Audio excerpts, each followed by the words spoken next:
তোমাকে খুব ভালোবাসে, একটা গান শোনাও। তুমি শুনবা গান? হালকা পাতলা করে একটা ধরো।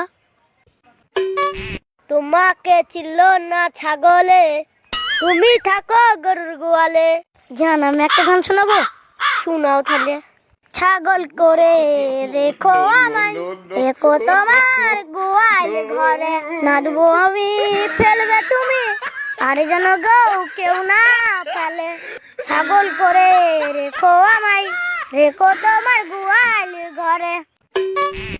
এই ওখানে কে রে? আরে তুমি পালাও পালাও, আমার বড় ভাই এসছে। শালা আজকে আমাকে ধুনিয়ে দেবে। এই শালা, এখানে কি ব্যাপার তোর? তুই আমার এখানে আমার বোনের সাথে কি করছিস? না বড় ভাই, খালাকে লেবু দিতে এলাম, তার জন্য উজার মাছ নাই। আমি তোর বড় ভাই আর এটা তোর খালা, তবে রে শালা।